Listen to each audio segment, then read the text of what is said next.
I'd like to welcome you to Bonsack United Methodist Church as we come together for worship. There are some gathering words in the worship notes. If you'd like to follow along and join with me, let us call ourselves together for worship. Remember the words of this song that come from the hymnal in the sanctuary. I am the church. You are the church. We are the church together. All who follow Jesus all around the world, yes, we are the church together. And we are reminded that the church is not a building. The church is not a steeple. The church is not a resting place. The church is the people. People reaching out, people sharing God's love, people not being satisfied until all who are afraid, all who are lost, all who are lonely, all who are confused experience hope and peace and the love of God. That's the church. And that's Bonsack United Methodist Church.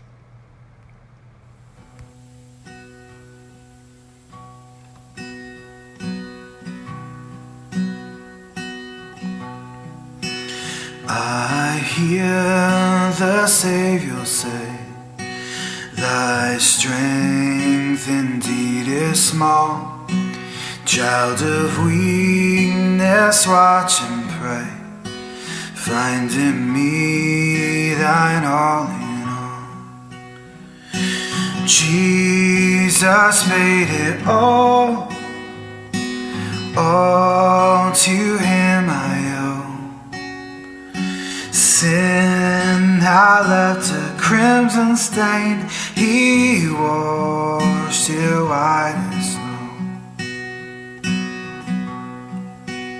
Oh, now indeed I find thy power and thine alone can change a leopard's spots and melt the heart of stone. 'Cause Jesus made it all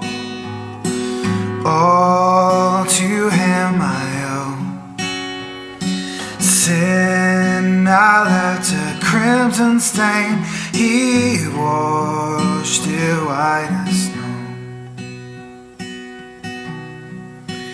And when before the throne I stand in him complete, Jesus died my soul to save, my lips shall still repeat that Jesus paid it all to him I owe. Sin had left a crimson stain, he washed it white as snow. He washed it white as snow.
Good morning. My name is Rizzy Fitzgerald, And we in worship we have been hearing story from the book called Who Counts, and it was written by Amy Jill Levine and Sandy Eisenberg Sassa. These are actual books from the Bible that Jesus told. They're stories for you and stories for me. Last week we heard a story about a lost coin, and you was asked to think about some things that you have lost, some that you looked for and you stopped looking because you didn't care about it, but also some things that you didn't stop looking for, where you even got mad because you couldn't find them. Today I have another story from the book called Who Counts that I want to share, so listen up.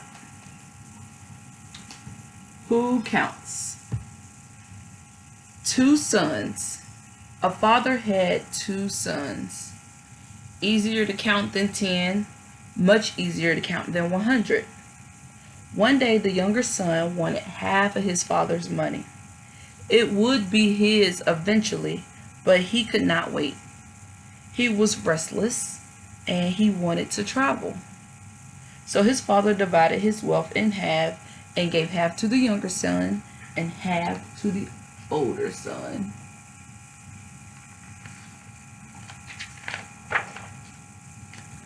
The youngest son went to a foreign land. There he had a great time doing whatever he wanted. But before he had knew it, he spent all the money. He had none left, not even enough to pay for food. There was no one to share even a crumb of bread with him, as there was little food in the land. The son went to work for a farmer to try to earn enough to buy something to eat. The farmer told him to go feed the pigs. Even the pods that the pigs ate looked good.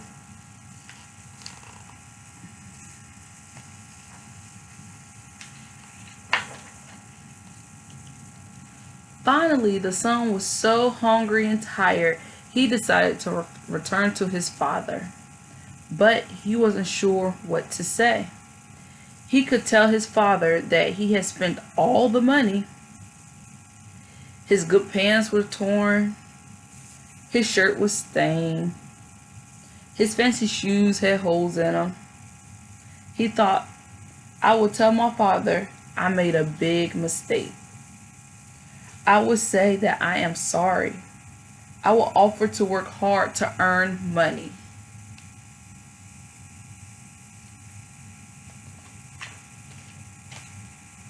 The young son returned home. His hair was uncombed. His face was dirty. His hands was covered in blisters. His father ran to greet him. He was so happy to see him that he didn't care about anything else.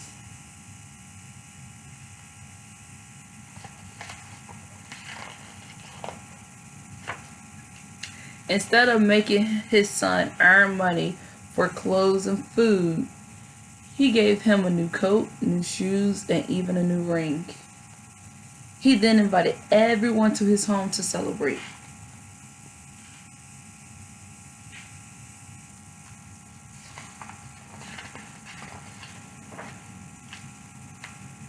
The oldest son was still working in the field when he heard the happy sound of singing and laughter and the smell of sweet spices coming from his home.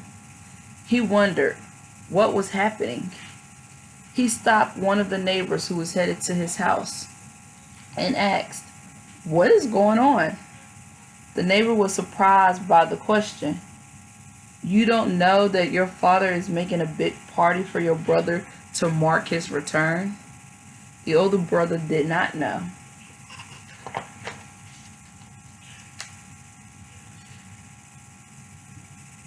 When the father counted everyone who had come to the party, he realized that one person was missing. That one person was his older son. He had forgotten to invite him. He ran out of his house to find his son. When the older son saw his father coming towards him, he turned away.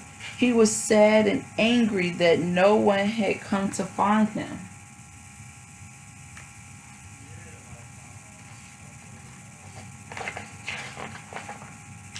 His father spoke softly. "Your brother has come home. I invited all of our friends to celebrate with us. You must come and be glad with us." He tried to hug his son. His son folded his arms across his chest. The older son finally said to his father, "I have been with you all the years that my brother has been away. I did not waste your money. I did everything you wanted me to do. I never left you, but my brother did. Then you make a big party for him? You never had one for me. You didn't even invite me to his."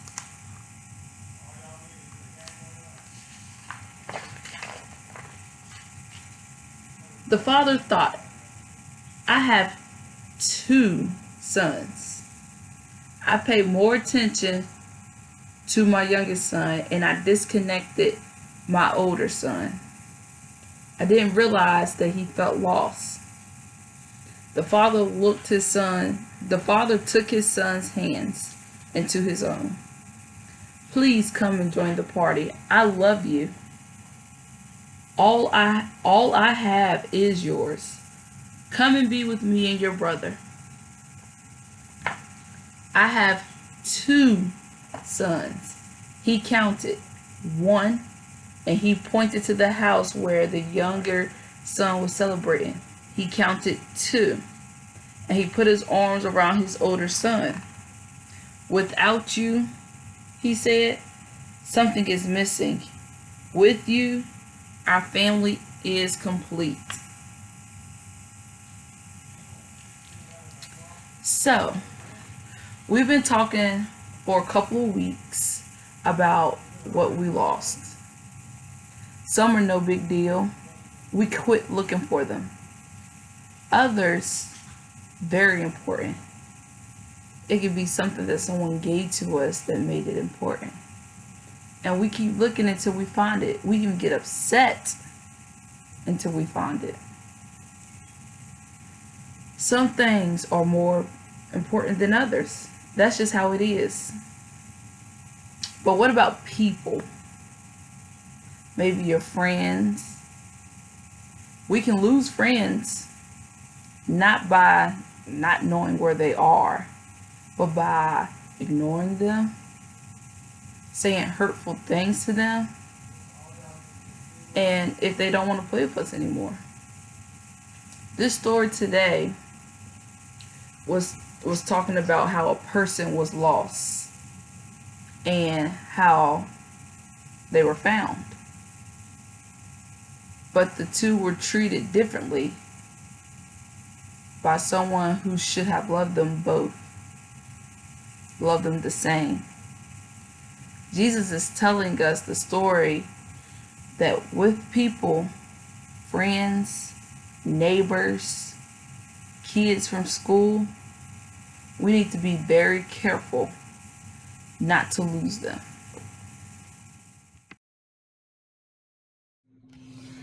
I don't possess houses or land, fine clothes or jewelry, sorrows and cares in this old world my life seems to be. But I have a Christ who paid the price way back on Calvary. For Christ is all and all this world to me. Christ is all. He's everything to me. Christ is all. He rules the land and sea. Christ is all. Without him, nothing would be. Christ is all and all, this world to me. There are some folks who looks and longs for this world's riches. There are some folks who look for power, positions too. But I have a Christ all in my life that makes me happy. For Christ is all and all, this world to me. Christ is all, He's everything to me. Christ is all, He rules the land and sea. Christ is all,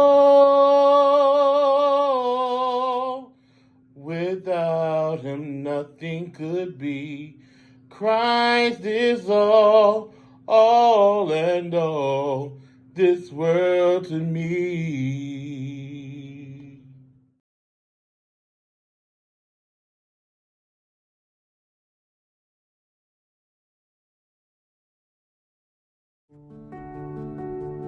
This week, some have experienced success and joy. Others have experienced challenge and heartache. Some have worked hard at their day jobs. Others are searching for a job to sustain them. Some have poured into their families. Others dream of having a family. Some are starting something new. Others are finishing something old. They may not be us or look like us, but their stories are our stories, and their lives are our lives. And they remind us that we've all come from different places and situations. But there is one thing that isn't different about us. There's one area of common ground that we can't run away from. All of us, every single person gathered here today, is in desperate need of God. Whether we admit it or not, we all need God desperately. In our highs, in our lows, in our confusion and in our clarity, in our loneliness and our doubt, in our joys and in our sorrows, we're all in desperate need of God. And that's our common ground. That's our universal need. And that's why church is so beautiful. Because when a gathering of people is found at the intersection of diversity and desperation, well, you never know what God might do.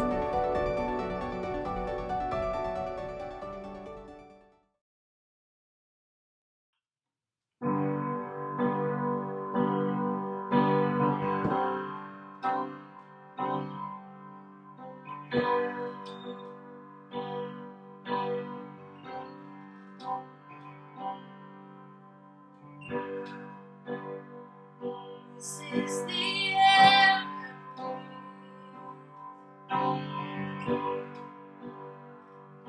This is the air.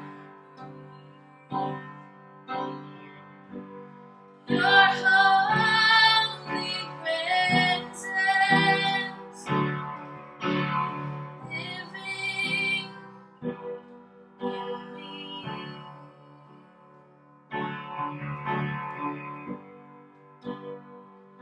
This is my daily bread.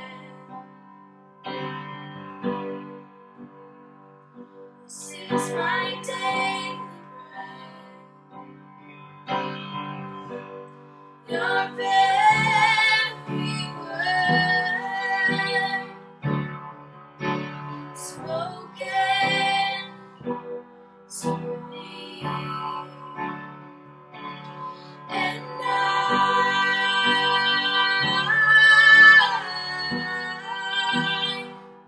I'm desperate for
I'm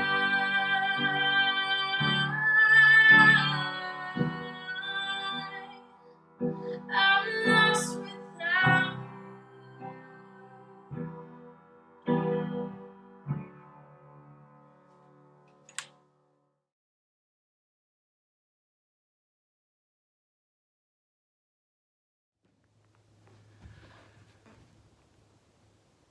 A couple things I'd like to share before we begin. The first is that we have been collecting food and monetary donations for the Kids Soar Feeding Program. There's information in your newsletter that brought you the link for this worship service. If you'd like to help, there's a listing of food available, and there's also a way that you can contribute, so we hope that you will help with that.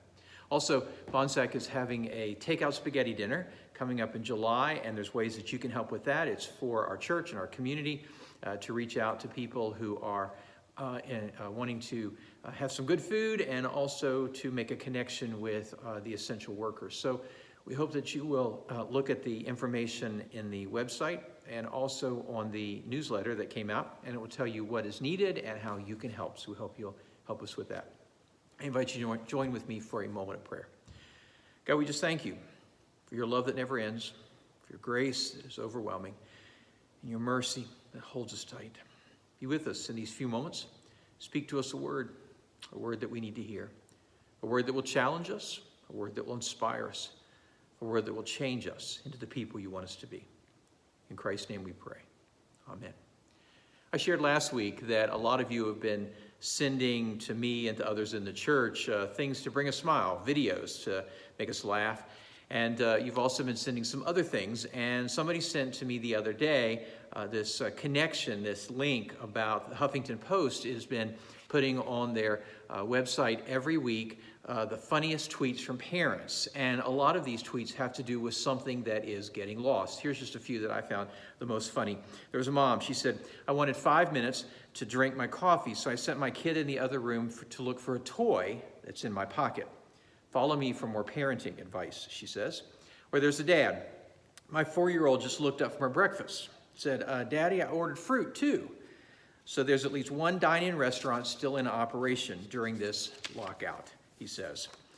Or there's the mom who says, I was folding clothes. My 3-year-old asked me to play hide and seek. I said, sure, go and hide. After like 15 minutes, I hear a little voice yell, Mom, are you going to come and find me? I totally forgot we were playing hide and seek. I just kept on folding the clothes. Or the dad, he says the 8-year-old says to him, hey, Google, what day is it? The dad looks at his 8-year-old and says, it's sad that you have to ask. So the 8-year-old says, then you tell me what day it is. The dad says, let's go see what Google says. Or there's the mom. Turns out if you're playing hide and seek, you crawl into a super king-size double duvet cover and you lay really still, spread out like a starfish. They won't find you. And basically you can live there for a very long time. Or this one, which was the most funniest for me. The dad.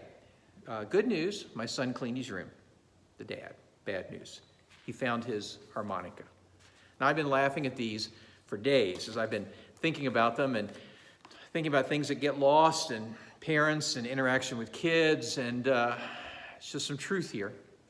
Things get lost all the time. Here's some truth. People get lost all the time. And here's some more truth. Sometimes people really want to get lost. And here's probably the most painful truth of all. Sometimes people want others to get lost. For the past couple of weeks, we have been looking at stories from the Gospel of Luke, Luke chapter 15, that Jesus told to people about people who lose things, important things that they really, really, really want to find, and these people go to great lengths to find them. Now here's something really, really important I want you to hold on to. The first two stories that we covered over the past few weeks, the story about the shepherd and the lost sheep, and the second story, the story about the woman who lost a coin, they are connected to our story today. The first two stories set the stage for the third story. And the main message of these three stories is about counting, searching for something that's missing, and celebrating when everything comes together again. The shepherd, he counts the sheep. That's the only way he knows that there's one that's missing. The woman, she counts the coins. It's the only way that she's aware that one has been lost. Now remember, We talked about this. Jesus is talking to two groups of people when he's telling these stories. The first group of people sitting over on this side are those who we would call the good church-going crowd. The other group of people that are sitting over here are a group of people that the good church-going crowd would really like to avoid, would really wish would get lost. And in today's story, we hear about two sons. I invite you to listen to Luke chapter 15, beginning at verse 1. And Jesus said to the two groups, "There was a man who had two sons. The younger of them said to his father one day, 'Father, give me the share of the property that is coming to me.' And so the father divided the property between them, his two sons. Now many days later, the younger son gathered all that he had, the money included, and he took a journey into a far country. And there he squandered his property, his money, in reckless living. And when he had spent everything, a severe famine arose in that country, and this younger son began to be in need. So he went and he hired himself out to the citizens of that country, who sent him into the fields to feed pigs. Now he was longing to be fed with the pods that the pigs ate, and no one gave him anything. He was starving. And when he came to himself, he said, 'How many of my father's hired hands have more than enough bread? But I perish here with hunger. I will arise and I'll go to my father, and I will say to him, Father, I have sinned against heaven and before you. I am no longer worthy to be called your son. Treat me as one of your hired servants.' And so the younger son rose and went to his father, but while he was still a long way off, his father saw him coming and had compassion. The father ran, the father embraced him, the father kissed him. The son said to his father," he began the speech, "Father, I've sinned against heaven and before you. I'm no longer worthy to be called your son." But the father, he stopped his son, wouldn't listen anymore. The father said to the servants, "Bring quickly the best robe, put it on him. Put a ring on his hand, shoes on his feet. Bring the fatted calf, kill it. Let us eat, let us celebrate, let us party. For my son who was dead is alive again. My son who was lost is found." And they began to celebrate. Now his older son was out in the field, and he came and he drew near the house. He heard the music, he heard the dancing. He called one of the servants and asked what these things meant. The servant said to the older brother, your brother has come home. Your father's killed the fatted calf because he has received him back safe and sound." But the older brother was angry. He refused to go in. His father came out and entreated him. But he answered his father, "Look, for these many years I have served you. I've never disobeyed your command, yet you never even gave me a young goat that I might celebrate with my friends. But when this son of yours, who has devoured your property with prostitutes, you killed the fatted calf for him." The father said to him, "Son, you're always with me, and all that I have is yours. It was fitting to celebrate and be glad, for this your brother who was dead is alive. This your brother who was lost is now found." In this story, the younger brother wanted to be lost. And Jesus said, in a moment of clarity, the younger son realized that he didn't want to be lost anymore. But there was this fear that he wrestled with. What if his father had quit looking for him? And so this younger son prepared this speech. There was humility, there was some asking for forgiveness, all thrown in, hoping that even if his father had quit looking for him, had given up on him a long time ago, his father would show him a little bit of mercy. And of course, in the story, the father we see that Jesus told, the story Jesus told, never quit looking for his son. He never quit looking for this son who wanted to be lost. And so when the father saw the son way off in the distance, just a speck on the horizon, and he recognized the gait, the walk, he recognized his son even at a distance. Jesus said in this story, the father ran to him. The father hugged him. The father gave him a kiss. And the father threw a party, had this huge celebration for this one who wanted to be lost. The story goes on that Jesus then turned and looked to these good church-going people that were sitting over here on this side. They were sitting there in the crowd, and he says, now imagine, Jesus says, imagine that you're the older son. Imagine that you're coming in from the field at the end of the day, it's sundown, and can you hear the music? Can you hear the laughter coming from your father's house with this party that's going on as you get closer and closer and closer? And And so you call over to one of the servants who's standing there on the edge of the yard, and you say, what's going on? What's going on? How do you respond if you're the older brother when the servant tells you that your younger brother, the one who wanted to be lost, has come home, and your father's throwing this big party, this huge celebration to welcome this one who was lost, that's now been found, back into the family as if nothing had happened, has this huge party and makes the son, the younger son, the one who wanted to be lost, the guest of honor. You hear the words of the servant, Jesus says, and you can't pull yourself away from your own anger, your own bitterness. You cannot bear to be at that party in the same room, because to be at that party, you feel, is to somehow approve of what the younger brother did. But who should come out of the house at that moment? That's right, your father. He takes the hands of the older brother. He takes the hands of the older brother in his own hands, and he says, please come and join the party. I love you. All I have is yours. Come and be with me, and come and be with your brother. And the father, he says, I have 2 sons. I've always had 2 sons. And he says, 1, and he points to the house where the party's going on. And he says, 2, and he puts his arm around his older son. Without you, the father said, without you, something is missing. Without you, the family is not complete. Things get lost all the time. People get lost all the time. And sometimes people really want to get lost. And sometimes, let's be honest, sometimes we good church-going people want other types of people to get lost, to not be around.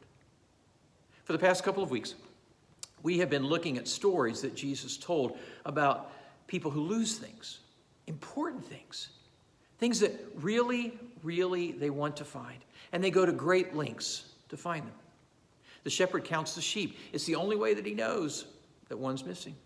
The woman, she counts the coins. It's the only way that she's aware that one of them is missing. And finally, in our story for today, the father realizes that though his younger son has returned, that somehow in this process, he's lost the older son. The sheep, they're returned. The coin, it's found. But whether the older son will recognize his father's great love remains the unanswered question in this story. Whenever we read stories that Jesus tells, there are always questions we have to ask ourselves, and there are questions for these stories. Where am I, and where are you in these stories? How am I like the man who lost the sheep, the woman who lost her coin, the father who feels like he may have lost both of his sons? Do I ever feel like one of the lost? How am I like the younger brother who doesn't want to stay home, who really wants to get lost? How am I like the older brother who does everything his father tells him, but who doesn't feel that he's loved? I don't know if you've seen it, but a guy by the name of Rob Stennett, he has written a Facebook post that's kind of gone viral. A lot of people are talking about it right now. He talks about some things that got lost in this pandemic, in this season of COVID-19. I want to share it with you. It's in the worship notes, but just listen for a moment. He said in his post just the other day, we've all had something die in the month of March. Every single one of us. We lost small stuff that felt enormous. Spring break trips, vacation plans, gatherings with friends, parties, the tickets we bought to see the new James Bond or Quiet Place 2, Disney trips we've been looking forward to since Christmas. These plans were supposed to pull us through long days of school and the weekly grind. Suddenly, a lot of things that we lived for were ruptured, gone forever. Many of us lost something bigger. Our job, our career, our retirement, small business we'd spent decades investing in, the seniors' graduation they worked their whole life for, the once-in-a-lifetime wedding ceremony we've been planning since kindergarten, and then, of course, for others, we were blindsided by something unthinkable. We lost a grandparent, a brother, a mom, a dad, a best friend. We couldn't even be in the same room with them when they died. I remember the Super Bowl halftime show after 9/11. where they were standing in front of a scrolling backdrop of names. It took my breath away. I felt the same thing when I saw the New York Times print the names of 100,000 of COVID-19 losses on the front page. We were all grieving. Anger, denial, bargaining, depression, acceptance. I see it everywhere. It's been spilling into our Zoom calls and our social media feeds for months. I see grief everywhere in the same way that Haley Joel Osment saw dead people in the movie. I'm not saying March explains everything right now. It doesn't even come close. Some of this trauma outlives my lifetime. A lot of this trauma stretches way beyond my great-grandparents were babies. I'm just saying, remember, we all had something die. It's something I remind myself of when I drive up to the store and they can't serve me. When someone gets my order wrong. When I get snapped at a Zoom call. When my kids can't find their shoes again. I'm not writing this to build excuses. I'm writing this to get some empathy from all of us. We all need more of it, every single one of us.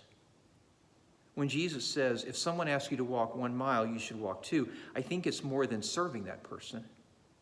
I think there is something that happens to us on an extra long walk in someone else's shoes. We all had something die. We're everywhere on the grief spectrum and spilling out of us. I'm trying to remember that today.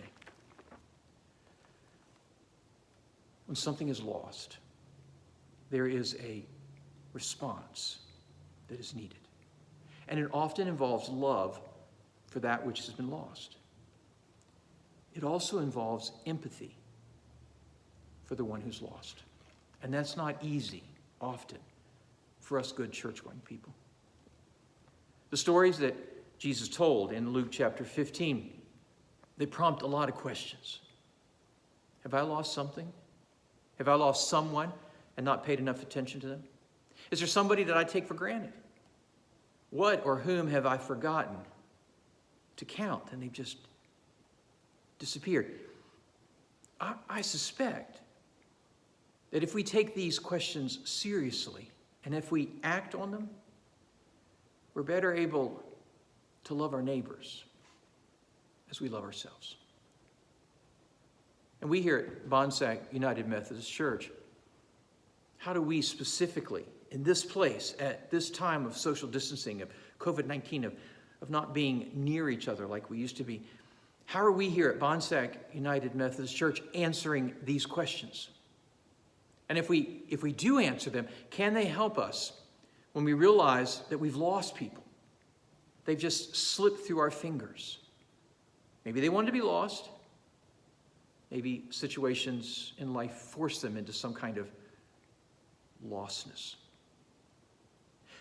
We say at Bonsack that at our most basic core level, we as a community strive to be the love of God. And we do that by bringing hope and healing to the most broken and the most marginalized people in our community. And we do that with joy and with inclusiveness and with acceptance. And inherent in all of that is the understanding that we are about finding those who are lost. The challenge this week for you and me: who have we lost? Who wanted to be lost? Have we given up on them? Do we love them? Do we search for them and never give up? And do we offer them empathy? Do we run to them, hug them, give them a kiss,